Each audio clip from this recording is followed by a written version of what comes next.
Hello, welcome to cook with Rini. ഇന്ന് ഞാനിവിടെ തയ്യാറാക്കുന്നത് ഒരു മോര് കാച്ചിയതാണ്.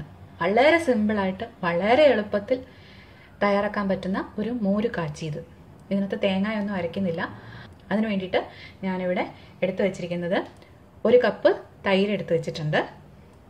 പിന്നെ വേണ്ടിയുള്ള സാധനങ്ങൾ ഒരു 2 ചെറിയ ഉള്ളി, ഒരു ചെറിയ കഷ്ണം ഇഞ്ചി, ഒരു ചെറിയ കഷ്ണം വെളുത്തുള്ളി, ഒരു പച്ചമുളക്, കറിവേപ്പില ആവശ്യത്തിന്, ഒരു 1/4 ടീസ്പൂൺ ജീരകത്തിൻ്റെ പൊടി, പിന്നെ കടുക് അത് ആവശ്യത്തിന്, അച്ചൽമുളക് അതും താളിക്കാൻ വേണ്ടിയിട്ടുള്ളതാണ്, അപ്പോൾ അതും ആവശ്യത്തിന്, ഉലുവ ഒരു 1/2 ടീസ്പൂൺ അല്ലെങ്കിൽ 1/4 ടീസ്പൂൺ. ഇനിയിപ്പോൾ ആദ്യം ചെയ്യേണ്ടത് ഈ 1 കപ്പ് തൈരിന് ആദ്യം ഒന്ന് ഉടച്ചെടുക്കണം. അല്പം ഉപ്പും കൂടെ ചേർത്ത് ഉടച്ചെടുക്കാം.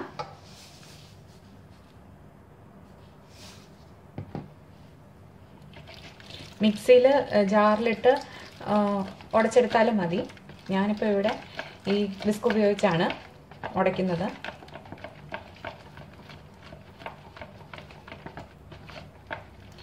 ഇനി ഇതിലേക്ക് ആവശ്യത്തിന് വെള്ളം കൂടെ ചേർത്ത് കൊടുക്കണം. ഈ കട്ടിയിൽ നമുക്ക് മോര് കാച്ചിയാൽ ശരിയാവില്ല. അപ്പം അതിന് ആവശ്യത്തിന് വെള്ളം ചേർത്ത് കൊടുക്കാം. ഇപ്പം ഞാനിതിലേക്ക് ഒരു 1 കപ്പ് വെള്ളം കൂടിയാണ് ഒഴിച്ചു കൊടുക്കുന്നത്. ഈ തൈരിനകത്തേക്ക് വെള്ളം ഒഴിച്ചു കൊടുക്കുന്നതെന്ന് പറഞ്ഞാൽ അത് ഓരോരുത്തർക്കും മോരിന് വേണ്ട കൺസിസ്റ്റൻസി എന്താണെന്ന് വെച്ചാൽ അതിനെ ഡിപ്പെൻഡ് ചെയ്തിട്ടാണ്. ഇപ്പം എനിക്ക് ചെറുതായിട്ട് കുറുകിയിരിക്കുന്ന മോര് കാച്ചിയതാണ് ഇഷ്ടം. അതുകൊണ്ട് തന്നെ ഞാൻ 1 കപ്പ് ഇവിടെ ചേർത്തിട്ടുള്ളൂ. ഇനി നല്ലപോലെ നീണ്ടിരിക്കുന്നതാണ് വേണമെന്നുണ്ടെന്നുണ്ടെങ്കിൽ കുറച്ചുകൂടെ വെള്ളം ചേർക്കണം. അപ്പോൾ ഇത് കണ്ടോ, ഇതൊരു നമ്മൾ സാധാരണ പച്ചമോരുണ്ടാക്കുന്ന ആ ഒരു കൺസിസ്റ്റൻസിയാണ്. ഇനി അടുത്തതായിട്ട് ചെയ്യേണ്ടത് ഒരു മിക്സിയുടെ ജാർ എടുത്തിട്ട് ഒരു ചെറിയ ഉള്ളി, ഒരു പച്ചമുളക്, ഈ ചെറിയ കഷ്ണം ഇഞ്ചി, വെളുത്തുള്ളി, ഇത്രയും സാധനങ്ങളും ഒരു കറിവേപ്പില. പൊതുവേ ഞാൻ എല്ലാത്തിൻ്റെയും കൂടെ കറിവേപ്പില അരയ്ക്കാറുണ്ട്. ഇത്രയും സാധനങ്ങൾ ജസ്റ്റ് ഒന്നൊന്ന് കറക്കി എടുക്കുക. ഒരു ചതച്ച് കിട്ടുന്നതല്ല, അതിനേക്കാളും ഒരു ഇച്ചിരി കൂടെ അരഞ്ഞ് കിട്ടുന്ന പോലെ ഒന്ന് കറക്കിയെടുക്കുക. ഇതാ ഞാനിപ്പോൾ ഇത് ചെറുതായിട്ടൊന്ന് അരച്ചെടുത്തിട്ടുണ്ട് മിക്സിയുടെ ജാറിലിട്ട്. മോര് കാച്ചുന്നതിന് വേണ്ടിയിട്ട് ഞാനൊരു മൺചട്ടി അടുപ്പത്ത് വെച്ചിട്ടുണ്ട്. ചെറിയ ഉള്ളി ഞാൻ 2 എണ്ണമാണ് എടുത്ത് വെച്ചിരുന്നത്. ഒരെണ്ണം ഞാൻ ഇഞ്ചിയും വെളുത്തുള്ളിയും പച്ചമുളകും ഒക്കെ അരച്ചെടുത്ത കൂട്ടത്തിൽ അരച്ചെടുത്തു. ഇനി ഒരെണ്ണം കൂടെ ഉണ്ടായിരുന്നു, അത് ഞാൻ കടുക് പൊട്ടിക്കുമ്പോൾ മൂപ്പിക്കാൻ വേണ്ടിയിട്ട് അരിഞ്ഞെടുത്ത് വെച്ചിട്ടുണ്ട്. അതുപോലെ പറയാൻ വിട്ടുപോയ ഒരു കാര്യമാണ് മഞ്ഞൾപ്പൊടി. ഒരു 1/2 ടീസ്പൂൺ മഞ്ഞൾപ്പൊടിയും കൂടെ വേണം. ഇപ്പം നമ്മുടെ ചട്ടി ചൂടായി വന്നിട്ടുണ്ട്. അതിലേക്ക് കുറച്ച് എണ്ണ ഒഴിച്ചു കൊടുക്കാം. എണ്ണ ചൂടാകുമ്പോഴത്തേക്കും കടുക് ഇട്ട് കൊടുക്കാം. കടുക് പൊട്ടി തുടങ്ങിയിട്ടുണ്ട്. അതിലേക്ക് 1/2 ടീസ്പൂൺ ഉലുവ ഇട്ട് കൊടുക്കാം. ഉലുവ മൂത്ത് വരുമ്പോഴത്തേക്കും ചെറിയ ഉള്ളി അരിഞ്ഞത്, ഒരു വറ്റൽമുളക്, കറിവേപ്പില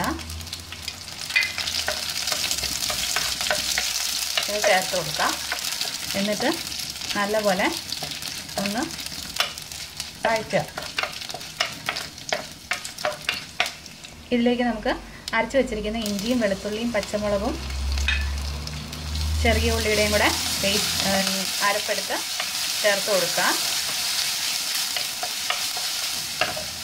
ഇനി 1/2 ടീസ്പൂൺ മഞ്ഞൾപ്പൊടി, പിന്നെ ജീരകത്തിൻ്റെ പൊടി, ഇത്രയും ചേർത്ത് നല്ലപോലെ മൂപ്പിക്കുക. ഇത് നല്ലപോലെ മൂത്ത് കഴിയുമ്പോഴത്തേക്കും നമുക്ക് മോര് ചേർത്ത് കൊടുക്കാം. തീ തീർത്തും കുറച്ച് വെക്കണം. നല്ല ചൂടോടെ ആ ചട്ടി ഇരിക്കുന്നത്. അപ്പം തീയും കൂടി ഇരുന്ന് കഴിഞ്ഞാൽ മോര് പിരിഞ്ഞു പോകാൻ ചാൻസ് ഉണ്ട്. അതുകൊണ്ട് തീ തീർത്തും കുറച്ച് വെച്ചിട്ട് മോര് ചേർത്ത് കൊടുക്കാം. ചേർക്കുമ്പോഴേ ഇളക്കിക്കോണം, അല്ലെങ്കിൽ ചട്ടിയുടെ ചൂട് കൊണ്ട് പിരിഞ്ഞു പോവും. ഇനി ഈ മോരൊന്ന് ചെറുതായിട്ട് ചൂടായാൽ മാത്രം മതി, തിളപ്പിക്കരുത്. തിളപ്പിച്ച് കഴിഞ്ഞാൽ ഇതുപോലെ തന്നെ പിരിഞ്ഞു പോകും. അപ്പം ചൂടാകുന്നിടം വരെ ഇളക്കി കൊടുത്തോണ്ടേ ഇരിക്കണം. ചൂടാവുമ്പോൾ നമുക്ക് ചെറിയ ഇങ്ങനെ ആവി വരുന്നത് കാണാം. ഉപ്പൊന്ന് നോക്കിക്കോണം ഇടയ്ക്ക്. ഉപ്പ് വേണമെന്നുണ്ടെങ്കിൽ ചേർത്ത് കൊടുക്കണം. ഇവിടെ കുറച്ചുകൂടി ഉപ്പ് വേണം. ഇപ്പം കണ്ടോ, ചൂടായി ചെറുതായിട്ട് ആവി വരുന്നുണ്ട്. നിങ്ങൾക്ക് കാണാൻ പറ്റുന്നുണ്ടോ എന്ന് എനിക്കറിയില്ല. ഇവിടെ എനിക്ക് കാണാം ആവി വരുന്നത്. അപ്പം ഞാൻ തീ ഓഫ് ചെയ്യുവാണ്. ഓഫ് ചെയ്തതിന് ശേഷവും ഒരു 1-2 മിനിറ്റത്തേക്ക് ഒന്നൊന്ന് ഇളക്കി കൊടുക്കണം.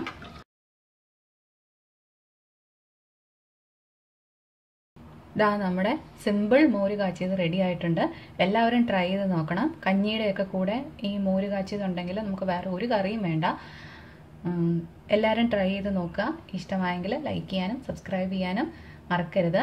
താങ്ക്